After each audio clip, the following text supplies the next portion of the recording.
என்ன சொல்றாங்கன்னா, இபிஎஸ் வந்து அதிமுக விட்டு வெளிய போகணும். இல்லன்னா வெளியேற்றப்படுவார். ஒண்ணு பாஜகவால வெளியேற்றப்படுவார். இல்லன்னா இந்த மாரி ஒரு ஓபிஎஸ் தரப்புக்கு இந்த இரட்டை இலை சின்னம் வந்து போகுது. அப்படிங்கிற மாரி செய்திகள் வந்துட்டே இருக்கே. அதற்கான ஃபைட்டை ஓபிஎஸ் பண்ணுவார். இது வந்து ரெட்டைலைங்கிற சிம்பல் வந்து என்னோட பார்வையில் சமூக நீதி சூறையாட சிம்பல் எடப்பாடி பழனிசாமி கையில் இருந்தா, ஓபிஎஸ் இபிஎஸ் 2 பேர் கையில் இருந்தால் கூட 50% முக்கியத்துவம் 50% வெள்ளாள கவுண்டன்னு ஓரளவு பொதுத்தளம் கொடுக்கும். இவர் மட்டுமே இருந்தால் ஒரு ஜாதிக்கான ஆதிக்கத்தை கொண்டு போகும். அதை வந்து ஈரோடு கிழக்கிலே பிற ஜாதிகள் ஏற்றுக்கிடலைங்கிறது என்னோட ஆணித்தரமான டேட்டா பேஸ்டு ஆர்கியூமெண்ட். டேட்டா என்கிட்ட இருக்குது அதுக்கானது. பட் ஓபிஎஸ் அந்த சிம்பலில் ஜெயித்தவர். அவர் அந்த சிம்பல் மேலே சென்டிமெண்ட்டாக இருக்கிறாரு. அந்த சிம்பலை நோக்கி அந்த சிம்பலை விடக்கூடாதுங்கிற அந்த ஃபைட்டுக்குள்ளே அவர் நிற்கிறார். அதான் சிம்பல்னா கட்சி. அதிமுகவுக்குள்ள தான் வந்து மீண்டும் அதில் ஒரு தலைவராக வரணும். அதை உரிமையை விட்டுக்கிட்டு ஈரோடு கிழக்கு தொகுதியில் அவர் நின்றுக்கலாமே, நிற்கலையே. நிச்சயமாக நிற்கல. ஈரோடு கிழக்கு தொகுதியில் நிற்க முடியாத ஒரு சூழ்நிலை.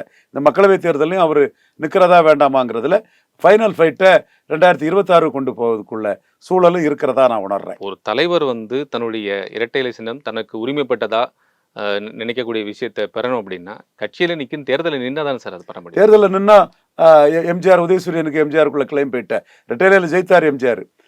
நிற்கும் போது உதயசூரியனுக்குள்ள கிளைம் அவருக்கு போயிட்டேன். இவங்க ரெட்டையிலை கிளைமை விடக்கூடாதுன்னு நினைக்கிறார். எம்ஜிஆர் உதயசூரியனே மீறி ஜெயித்தார், அது எம்ஜிஆர். இவரு ரெட்டை தலைமை ஈக்குவலா ஒரேல அவரு ஒரேல இவருன்னு இருந்தார். அந்த ஃபேமை கம்பேர் பண்ண முடியுமா சார்? அதான் கம்பேர் பண்ணலங்கிறேன். அந்த ஃபேமை கம்பேர் பண்ணாதனால தான் ரெட்டைலை எதிர்த்து நம்ம வாக்கு எடுக்கிறத விட அந்த ரெட்டலைக்கான ஃபைட்டை கண்டினியூ பண்ணுவோம். பார்லிமெண்ட் எலெக்ஷன் முக்கியம் இல்லைன்னு ஒரு முடிவு எடுக்கிறதுக்கான வாய்ப்பு இருக்கு. பார்லிமெண்ட் எலெக்ஷன்ல மோடிக்கு ஆதரவுங்கிற முடிவு எடுக்கிறதுக்கு இப்ப என்ன சொல்றாங்கன்னா, ஓபிஎஸ் பின்னாடி இருந்து யாரோ இயக்குறாங்க.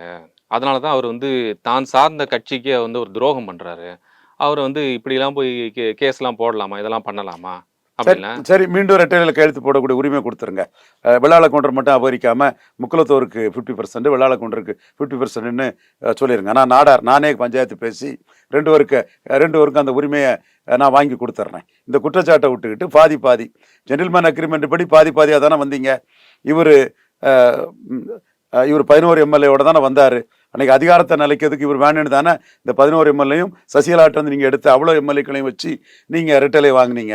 இப்போ அந்த ரெட்டலையை நீங்கள் அபகரிக்க பார்க்குறீங்க. இவர் மேலே குற்றம் சாட்டுறீங்க. அவருக்கு வியூகம் வந்து இந்த ரெட்டலையை ஃபைட் பண்ணுறதுக்கு அவர் என்ன வியூகம் எடுப்பாரோ அதுக்கு தக்கன அவர் வியூகத்தில் போவார். 50-50 பழைய இதை பண்ணால் ரிவோக் பண்ணால் ரெட்டைலோட உரிமை 50% உரிமை கொடுத்தா எடப்பாடிக்கான முக்கியத்துவம் போயிருமே. அப்போ எடப்பாடிக்கான முக்கியத்துவத்தை அடிக்கிறதுக்கு பாராளுமன்றம் சரியான களம் இல்லை. சட்டமன்றனே அவர் போகலாம். எலெக்ஷனில் 2 பேரும் அதாவது இன்னைக்கு கூட அவர் மக்களவை தேர்தலில் இவர் இன்னொரு சிம்பலில் ஓபிஎஸ் போட்டிட்டா ரெட்டைக்குள்ள ரைட்டாக அவர் ஃபோர்கோ பண்ண மாதிரி ஆயிரும். லா ஆஃப் எஸ்டாப்பெல்லாம் அவர் திரும்ப கிளைம் பண்ண முடியாது. அதற்காக அவர் மக்களவை தேர்தலில் புறக்கணிக்க கூட அவர் தயங்க மாட்டார். இப்போ இபிஎஸ்க்கு இது ஒரு பெரிய குடைச்சலாக இருக்காது?